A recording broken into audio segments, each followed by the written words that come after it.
Welcome back to another episode of DEVpreneur. I'm Charlie, and I'm joined, as always, by Tom. What up? And in this episode, we are going to talk about how Clientelify got into the trending category on BetaList. So BetaList what is BetaList? BetaList is a place where people launch their startups, try to get beta users to sign up, while Charlie goes to the back to fix the That's lights. right. My lights are pointing a little too much at the camera. It's a little too much. It's exactly that. It's all in the name. So it's for getting beta users. That's what most people use it for. So the secondary benefit, which a lot of people don't talk about, is often when you launch on BetaList, you pick up some links from sites that just kind of regurgitate the BetaList content. And then sometimes sites will write short articles about the businesses that are featured as well. So you get a bit of an SEO boost. So that's actually what we were going after. So Clientelify, the product that we launched, and we'll go into in this episode quickly how we got it into trending. It is a HIPAA compliant text and email scheduling service. And so if you were a dentist, you would use it to reduce the amount of no-shows you had by sending appointment reminders. You might use it to try and get more reviews by sending review requests after an appointment. And you can also use it to both send out appointment calendar invites as well as associated appointment reminders and whatnot. And you can also use it to have a public-facing appointment scheduling web page. So if you use Clientelify, you get a public-facing page for your business, and people can create appointments that go directly into your calendar, and then they get sent a calendar invite from that. So that's what it does. And we launched on BetaList 3 days ago. And we submitted to BetaList. So the first thing you have to do is you have to submit your startup. And so all that involves is making sure your assuming it's a web app, your website's ready, and you have to write a brief business description. And then you also have to submit a picture. So we submitted a GIF, and it showed a little bit of the interactability, I guess, if that's a word, of the front page of the site. So it was just, the idea behind that was it's kind of like a fishing lure, like stuff's moving around, it grabs your attention because there's stuff moving around. So you see on BetaList, a lot of people use GIFs. So that's why we did it. And then 2 weeks after that, we got an email saying that, because we didn't pay, so if you submit it for free, you don't get expedited review to see if you qualify. And then you just go into a queue, and they just list you when they list you, and they let you know that day. Mm-hmm. So after 2 weeks, they let us know they reviewed us and we met all the criteria, so we'd be featured. The criteria is just basically, is it either a very new product or the product isn't out yet, and it's like a sign up page basically to join a beta list of users. So we met that criteria, and then they said, in about a month, we'll feature you. That ended up being the next day, not 30 days. And we found out by an email after we were already live. So there was a brief moment of panic for me. But after that, I was like, okay, well, I haven't planned for this, but what should I do? And I had read about some other people who had launched on BetaList. And so I'll kind of just share with you and anyone watching what we did to end up being listed, I guess, under trending on BetaList, which is at the top of the page, and you get more traffic. And also share some rough traffic numbers and whatnot as well. So as soon as we found out we were listed, we kind of thought, okay, what channels can we share the news that we're listed on BetaList with? So for me and the rest of the people involved in Clientelify, there's 7 of us in total. I was like, okay, for me, I have a reasonable amount of friends on Facebook that would be interested. I have a reasonable amount of connections on LinkedIn that would be supportive. And I also have about a 200 person direct email list. And direct email is really good because you go right into the person's inbox. So they almost always at least see it.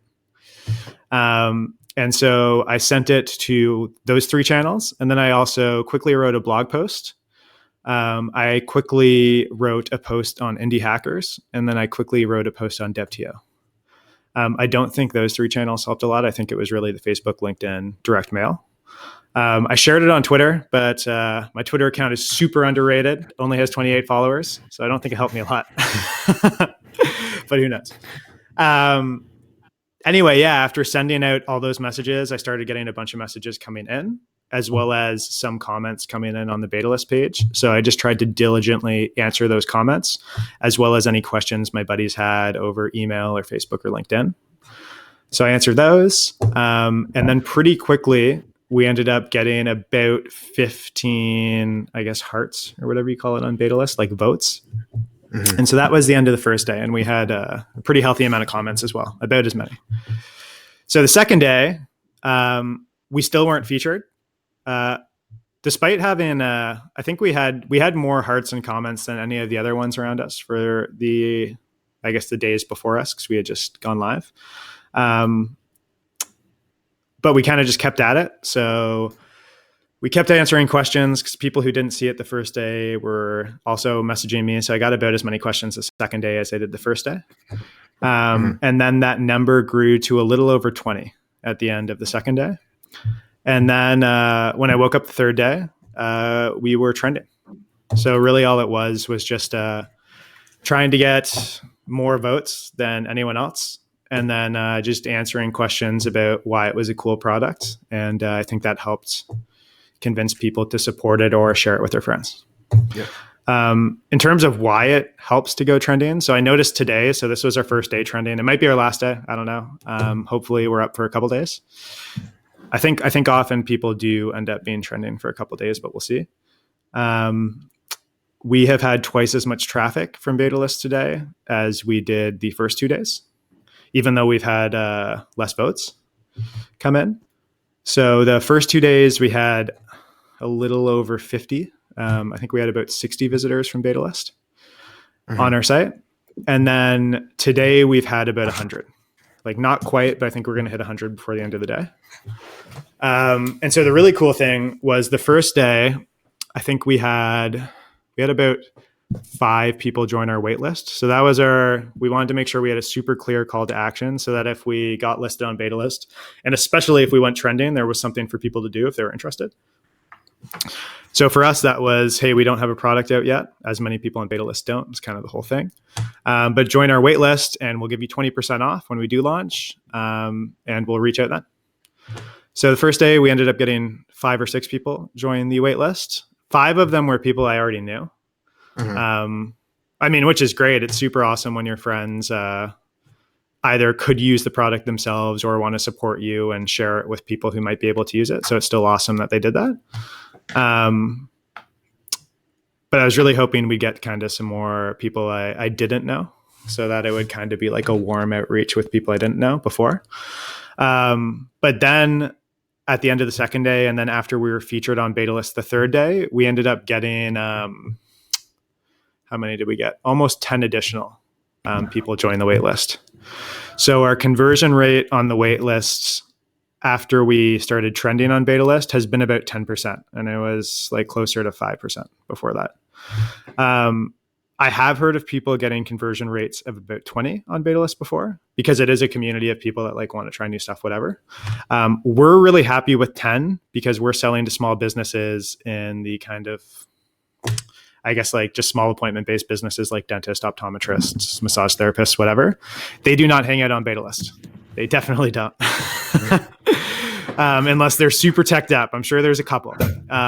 But anyway, we did get 1 or 2 dentists join the wait list, presumably because someone saw it on BetaList and then shared it with someone they knew who was a dentist.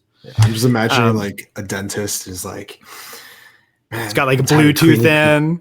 No, I'm tired of cleaning people's teeth. I want to build a SaaS project. Yeah, you know what? Honestly, I'm sure there are some that check BetaList and they're super into it, right? A bunch of different kind of people like tech. So that could have been the case. That's not what I'm picturing, but I don't actually know. I'm picturing it. I'm going with that. Yeah, and that's kind of that's where we are today. So we've been listed on BetaList for 3 days. We have been featured as a trending startup for 1 day. After we went trending, our conversion rate has been 10% on our call to action, which is join our waitlist about, which is super exciting. And yeah, we just kind of keep answering questions people have, and hopefully getting them to introduce us to their friends that run small businesses, because we think we can probably help them. So it's been a good experience so far on BetaList, and we've got more out of it than we were hoping to get. Hopefully we keep, hopefully we stay in the trending section on BetaList for a couple more days, and we get more waitlist signups, so more leads, and just kind of more eyeballs, and hopefully a couple more articles, just short articles, get written about our business that help our SEO presence in Google. But that's all we did, and that's, I think, all you need to do to end up being featured as a trending startup on BetaList. It's just kind of about sharing it with your network. Yep. Yeah, I don't know, Tom. Great place to start. Do you have any other things to add? Yeah, it's definitely a great place to start. It shouldn't be the only time that you launch. Always be launching. ABL. This is I love it. ABL. It's like always be closing. Always be closing. ABC. Yeah, always ABC, ABL. But yeah, always be launching, whether that's through BetaList or launching very micro launches like a blog post or an article or something like that, right? But like now that let's say, for example, you use BetaList, use what you've learned from it, kind of thing, for future launches. So yeah, something to keep in mind. Yeah, really, any excuse you can have to get people to check out your product or your new feature or anything. Yeah, it's just that constant work to get eyeballs on it, and then hopefully increase the amount of organic traffic and whatnot you get after the fact. I totally agree. Yep. Yeah. Anyway, that's it. So that's how we went trending on BetaList. That's what we did. And that's how hopefully you can go trending if you are someone who's thinking of launching a product on BetaList and you're looking for beta users. Exactly it. So to wrap it up, what does the devil wear? Prada. All right, so here's the real question. What does a DEVpreneur wear? Hoodies.